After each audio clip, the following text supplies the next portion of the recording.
The difference between my shower concerts and Kristen's concerts is she actually has the vocals to back it up. Today, I'm talking with singer Kristen about what life actually looks like behind the performances, the assumptions people make about musicians, and the reality of pursuing a creative career. I'm going to toss it over to Kristen really quick just so she can give you a little introduction of who she is. Oh, thank you, Annie, and thank you for having me. My name is Kristin Trotta. I'm a singer, songwriter, musician who had like little girl dreams of this since I was like 5 years old, and basically just would not stop singing to the point where my parents realized that they should probably get me lessons or they would just be further annoyed by everything I was doing. That was a really smart idea, but I always wanted to play piano. I always wanted to sing. Every time I saw someone do that, I was like, that's what I want to do. It was a little hard for me as a teenager and going into college. I think I was a little overwhelmed and didn't realize what I was in for. But I moved to New York and I think it was meant to be. I'm getting married in October. I met my fiance here, who is a DJ. So I feel like it took some time, but I finally kind of got into a place where I was able to pursue it more full time. So basically, starting from 2017, I was invited to join a cover band. I was doing more music.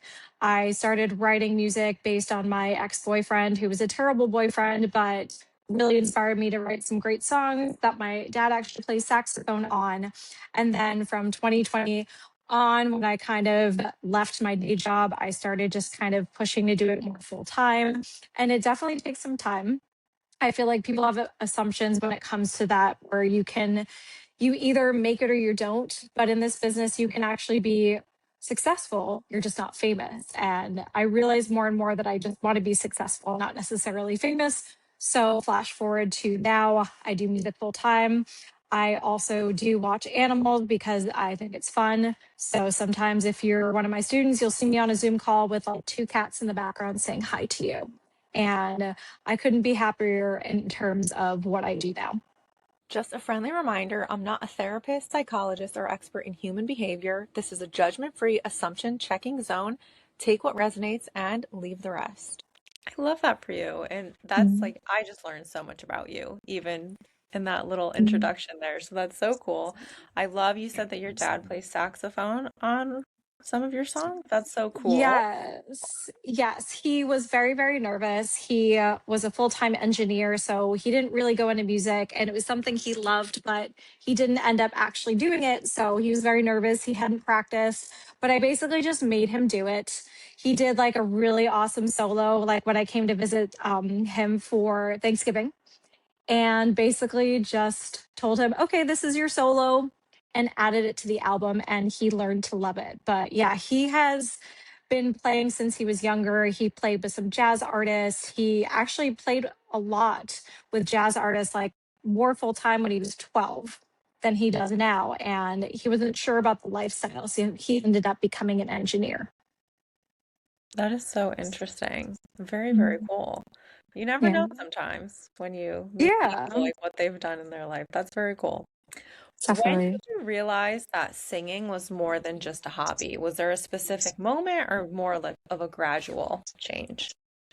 That's a good question. I feel like it was gradual as much as I loved it, because I feel like there's so many misconceptions surrounding that. Like I said previously, people think you have to be famous, you have to be at the right place at the right time. But the way things are now are not the way they were 50 years ago. So for me, I realized that I could do it the more I realized what it was like out there. And I think moving to New York helped with that. So while it was still gradual, there was definitely like kind of a peak of, oh, people are doing this for a living. I can actually make this happen.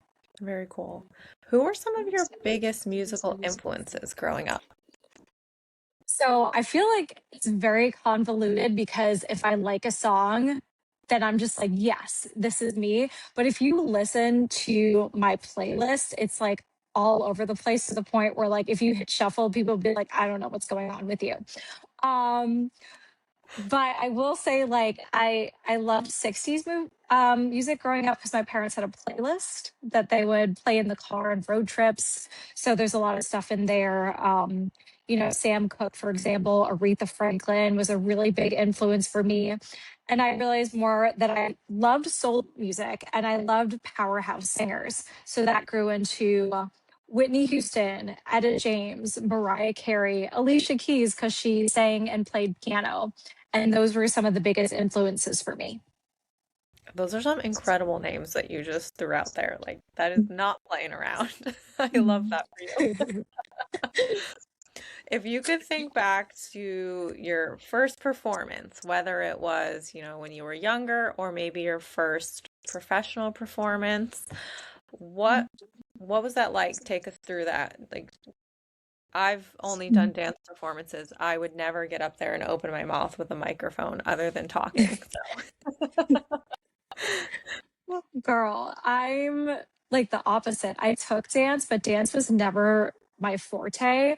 So I love watching dancers because I just think they move their bodies so incredibly. So even some of the still shots on your Instagram, I'm just like, damn. Like you just like are the embodiment of a dancer and it's such a beautiful thing. So you're welcome. So I definitely feel you like on the other end, you're like, what is this and how do you make this work? Yeah, same. I want to ask dancers all the questions.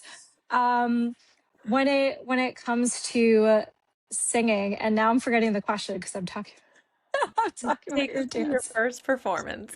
Thank you. Oh my gosh. Okay. So my first performance that I can kind of recall was in high school. So they had this contest. So I'm from Peabody, Massachusetts. Not puberty as some people think it's pronounced because they're like, "Where are you from?" So I always say Boston. So I'm from Peabody. So we had a competition, and I'm realizing I'm going to say a lot. So I'm going to listen to this later and be like, we had a competition called Peabody Idol. I was 16, and you were basically allowed to participate. And I thought to myself, oh, this is really cool. Like, what if I win? And the grand prize was Kelly Clarkson, and the first American Idol contestants were big. It was the first season of American Idol. So I was excited at the thought of winning that because you got backstage passes to meet them and tickets to the concert. Now, the funny thing about the tickets to the concert is that that was done by our school. So they weren't very good seats, but the backstage passes were done by the local radio station. So I just remember being so excited to play and sing because I love to do so. And also feeling really motivated to win. I wanted to go. I didn't really watch the show, but I was like, it's really cool that I could go and meet them. So I remember just being excited. I know people can equate that to being nervous. I feel like I get more excited than nervous, but I feel like the emotions can be similar. So I was very, very excited, had so much fun. I did a song called Obvious by Christina Aguilera that I thought was my original song because it's a very kind of B side song that she does. And I said, I wish it was my song. No. And then I actually won. I took the runner up with me because I couldn't decide which one of my sisters to take, and I didn't want them to fight over it. So I took the runner up, and we were able to meet Kelly Clarkson and everybody. And can I just say, she's like the nicest person. Two judges that were actually from the radio station. So that was cool. Like I'd heard them on the radio. And the one guy, his name is Billy Costa, he asked me and said, "Oh, is that an original song?" And I said, "No, I wish it was mine." But, again, less known. So that was cool that he thought it was. And so I sang that song. I ended up winning and I took the runner up with me we got backstage passes from the radio station to meet them. Kelly Clarkson is, in fact, the nicest person ever. She says cool beans a lot. She had no makeup on and she just like washed her hair. She was just very cool. And I didn't really know some of the other people, but they were mostly nice overall, so it was cool to meet them. And the tickets to the actual show were pretty bad because those were done by my school, but the backstage passes kind of made up for that. And I invited the runner up because I have two sisters and I didn't want them to fight over who was going to go. So I figured the runner up made more sense, and he was very happy to go. He's a really nice guy. He actually does acting now, and he's been in some movies. So good for him. But I was very excited to do the performance. That is so interesting. And Mhm. I don't know what I want to use to describe it, but Kelly Clarkson was my first concert that I ever went to. So Yeah. that's crazy. Mhm. And I love Christina Aguilera. Like, you don't even understand. I have all of her Mm. CDs and Mm. I still listen to them, and I have like all of her music on my playlist. So that's crazy that the two people that you mentioned in your first story are like two of my Mhm. favorite female artists ever. I love that. I I love that. You just never know. And actually, when I was describing to you some of my musical influences, I forgot to include Christina Aguilera, and she was definitely a big one. Love to sing her songs and pretend I could sing like her. I think we all Pretend. wish we could sing like her. Yeah, we pretend. That's all you can do. All right, we are going to move into some assumptions. So Mhm. these are not some that I personally made up. They're from like the dark corners of the internet. We know the internet's not always the nicest place. So I'm going to read an assumption, and then you just give me your honest thoughts about it. Number one is if you're talented, success will happen naturally. Oh, that's so cute. So I will say that talent is helpful, but ambition and drive are going to get you there. You can't just be talented, unfortunately. Assumption number two, performing means you're naturally confident.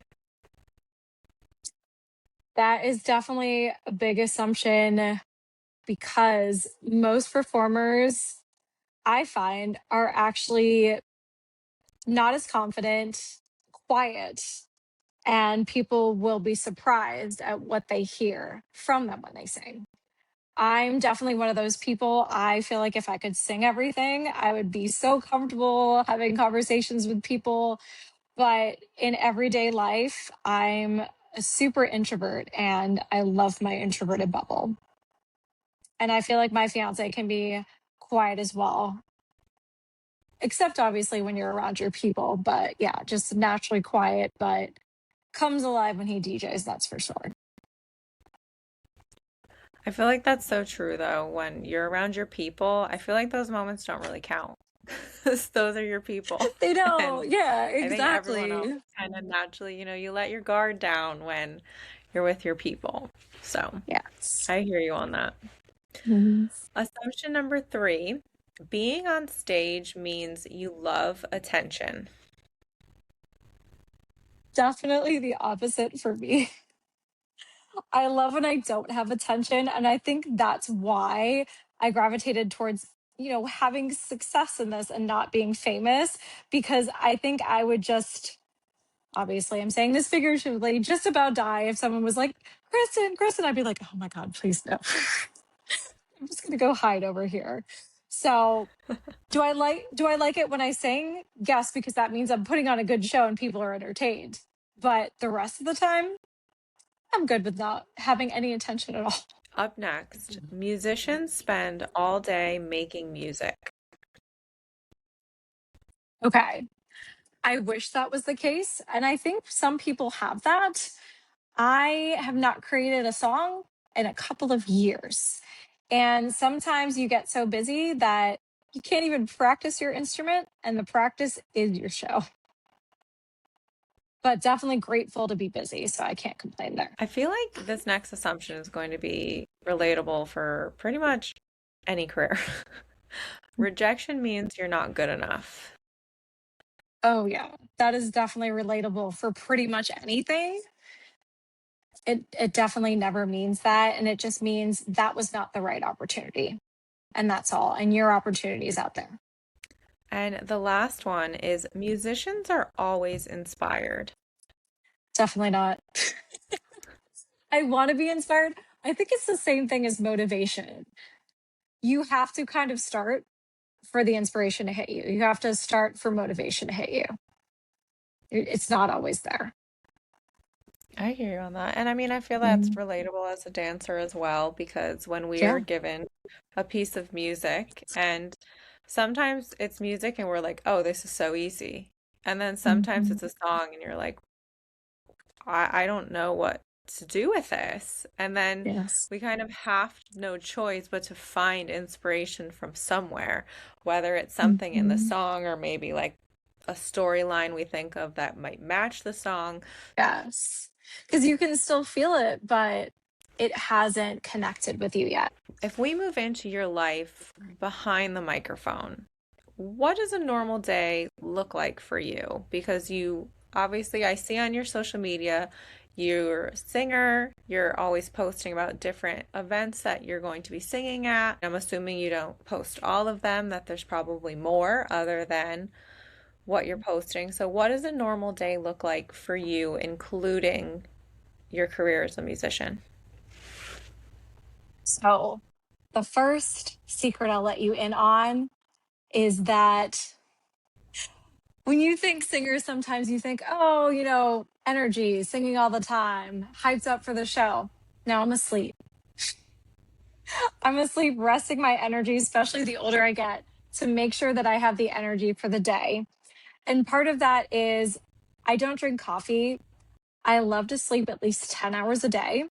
I have confided in other singer friends about this phenomenon and find that a lot of them do sleep this long as well. And so that's the biggest thing for me is getting my 10 hours. I'm also a night owl, so I go to bed around 1.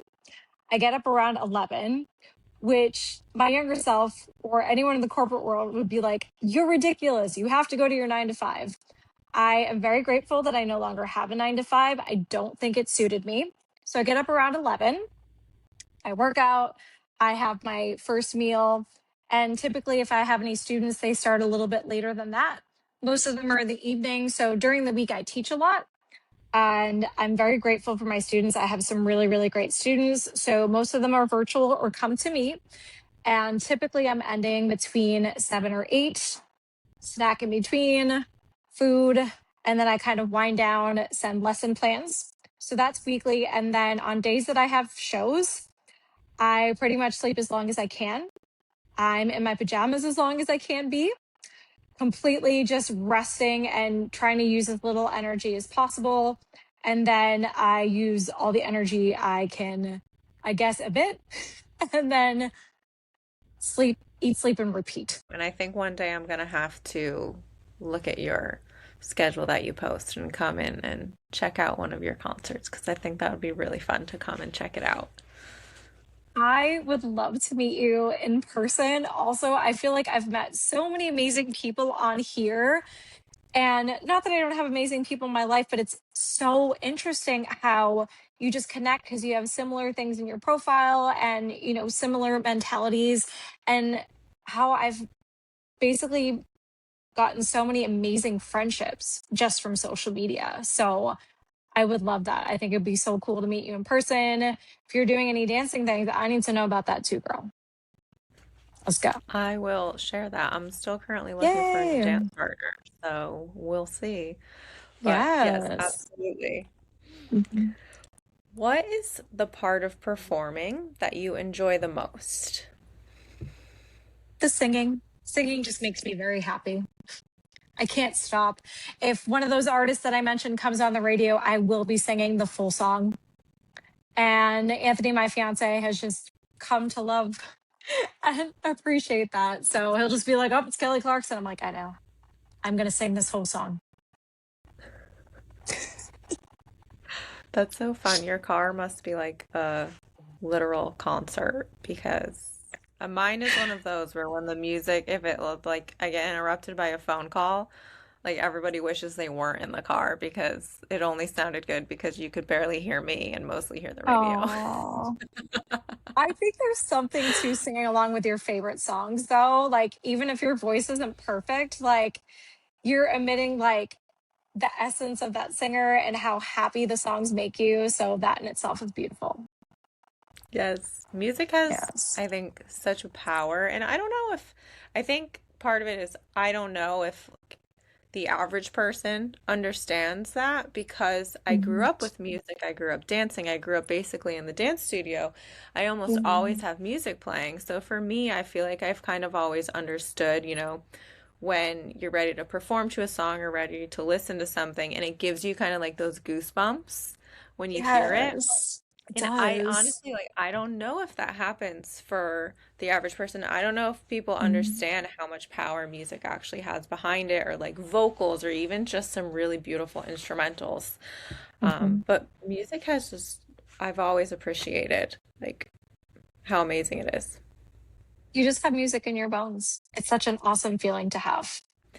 Do you think that there are some dreams that are kind of planted in our heads, or like we can kind of just feel it, like we can't forget about it because they're there for a reason? Absolutely. I think it's literally just part of your being. And the more you just follow your gut and what it's feeling, that's where you're supposed to go. What's something that younger Kristen would be so proud of you for today? Oh my God. Younger Kristen was such a hot mess. She meant well. She didn't know which way she was going. She had all the emotions. She had no confidence. And I love her. Obviously, I would not be here today without her. I think she would be really proud of me finally just letting myself do the things that I love, even though it scared me because I did not know how I was going to make money, support myself. And I think she would be proud that I did that because that's all she really wanted. She just wanted to be happy and sing. Now, something that I think that you said earlier is going to have a very interesting perspective on it. You said about how there's, being successful as a singer, and then there's being famous as a singer or musician. And if we take that kind of just to the general definition of success, I feel like nowadays, especially with social media, people instantly relate success to being famous or to being well known. Mhm. But you've obviously found that balance that proves that that's not true. And that's not necessarily that those two things don't go hand in hand, even in a creative career, because you've found the success that you wanted. And it's not, it doesn't have a result from being famous, and kind of, everything that comes along with that. So, what would be your message for people, I guess, who are thinking or only have the mindset that, in order to be successful, you have to be famous? It's a hard mentality to break in a sense because you always see that 1%. And that 1% feels like that's where you're supposed to be.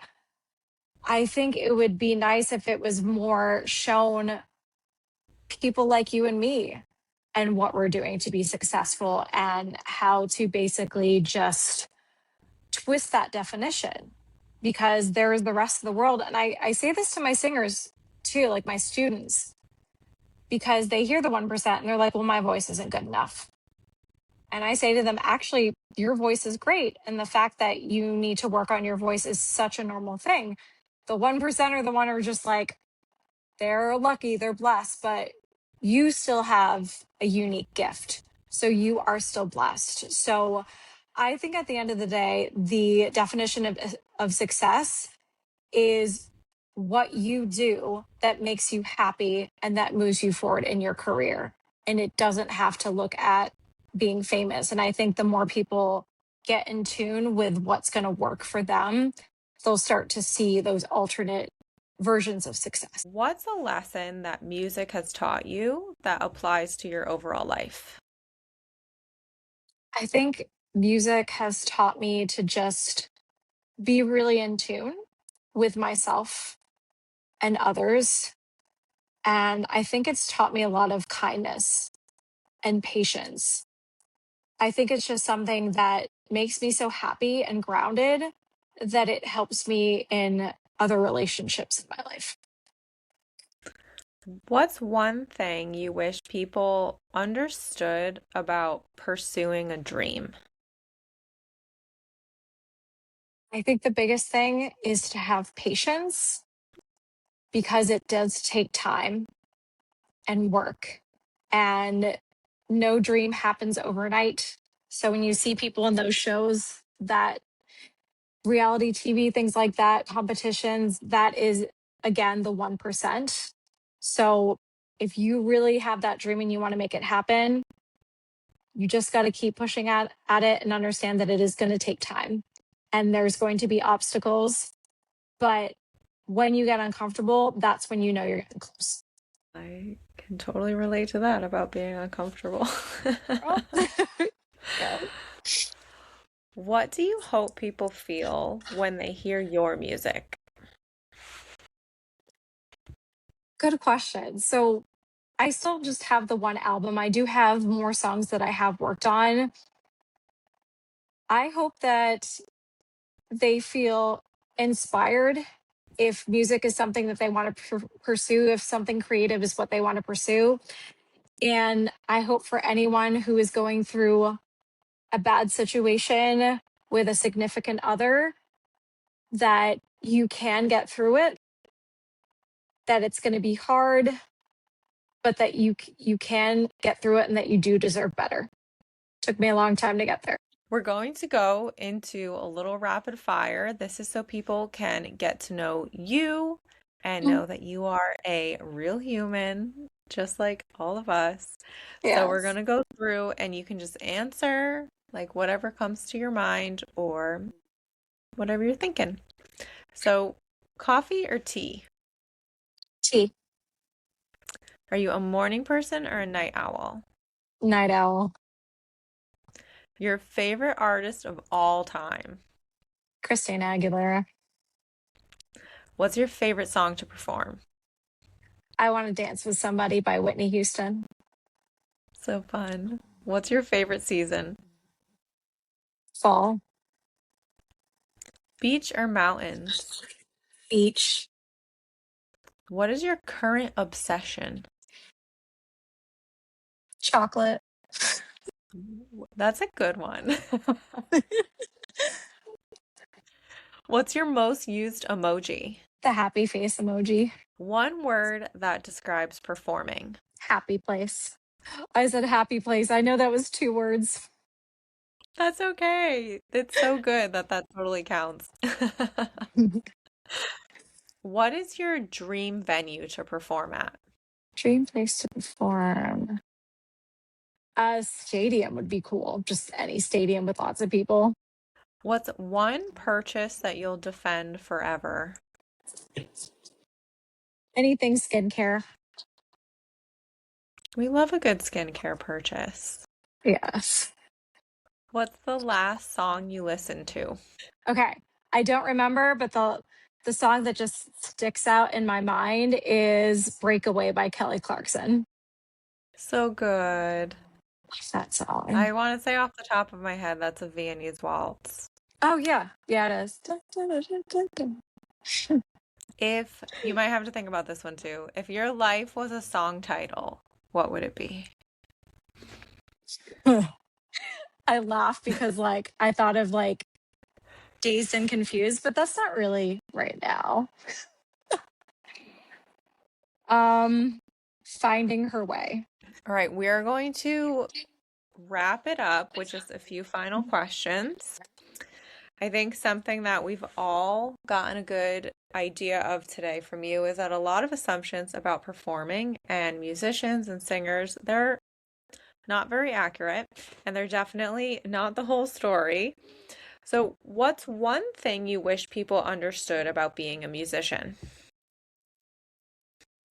The biggest thing that keeps coming up is understanding that we work a completely different lifestyle and schedule, and we're not available on weekends because we are the party. I think it's very relatable too for performing careers or teaching careers, things like Yes. that. You know, Mhm. people are always like, "Oh, what are you doing on Valentine's Day?" And I'm like, "I'm teaching dance lessons for couples who want to enjoy Valentine's Day."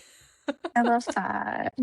So I feel like when it comes to performance careers and things like that, you just you don't have the same, not freedom, because we love what we do Yeah. most of the time, but Yeah.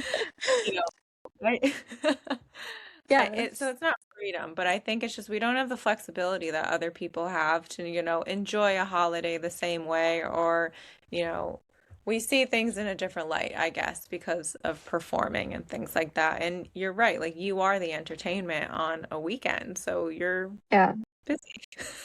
Yes. And honestly, I'd rather be the party than be part of the crowd unless it's like my crowd. I feel a lot more comfortable on stage than, you know, being at the bar. I hear you. Mhm. What's an assumption that people have made about you related to your music career that you just are no longer interested in correcting? No longer interested in correcting. Basically saying, how are you going to make ends meet? I hear you on that one. Mhm. Is there something that you've always like seen yourself growing into? So I don't know how music careers develop or Mhm. what you would do next. Is there like a next step or a dream next step that you're working on or something you've always wanted to do that would be something that you could see yourself moving on to in your music career? I feel like right now I'm pretty happy with where I am musically. I would love to make another album. Where can everyone find your music and follow your journey? So if someone wanted to come and watch one of your shows, where are they going to find that information? So you can find that on my Instagram at Kristin Trotta Sings. I always pin a post to my profile saying where my upcoming shows are. I will also have it for everyone listening in the episode description on Spotify. You'll be able to find the link to her profile. So that way you can give her a follow and learn more about her. Thank you so much to Kristen for being with us here today on another episode of She's Probably Talking to Other Guys. This was so fun having her on, and I'm so excited that you all just got to get to know her a little bit better.